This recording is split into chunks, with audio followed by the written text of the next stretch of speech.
We went out to the Northwest about 7 years ago on a family vacation, and we visited with some friends, Pete and Julie, and we went to this waterfall called Englishman River Falls.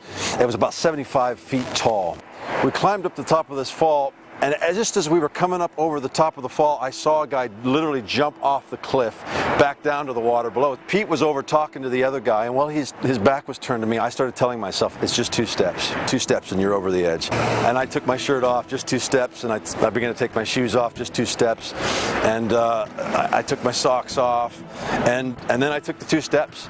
And it's funny because as I dove off the edge, I heard Pete yell, "Oh, Jason."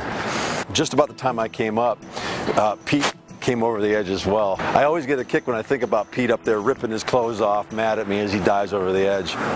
We came back to the families and we were like really high, very excited. But it's really hard to explain to a 3-year-old why you do something like that. She'd experienced falling off the steps and hurt herself. So why would Daddy jump off of a cliff? And we came up with this, this was the best I could come up with, this statement, scary is fun.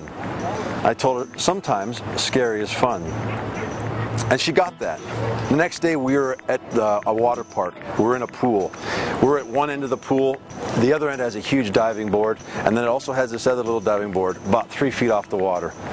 And she tells me, "Daddy, I want to jump off the diving board." I'm excited about it. We go down to the end. We get in the water. I'm under the diving board. She looks down. She says, "Daddy, I can't do this." And suddenly dawned on me, "Oh, baby, sometimes scary is fun." I kept talking to her. I couldn't talk her into it. Finally, I got out and I made a deal with her. If I jumped with her, we'd do this.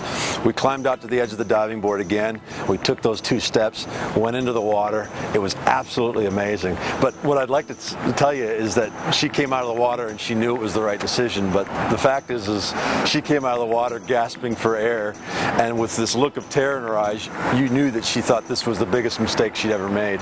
We got over to the side of the pool, and after she grabbed the edge, she realized she was safe. Her eyes lit up. It was the most amazing thing in the world.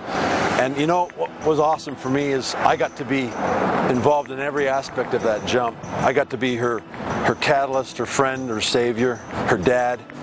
It's the dream come true for a dad, to be all those things for your kid. And that phrase, scary as fun, has become a household phrase. We found ourselves living in often very scary situations, and I've been reminded by my wife and by my kids, hey Dad, sometimes scary is fun.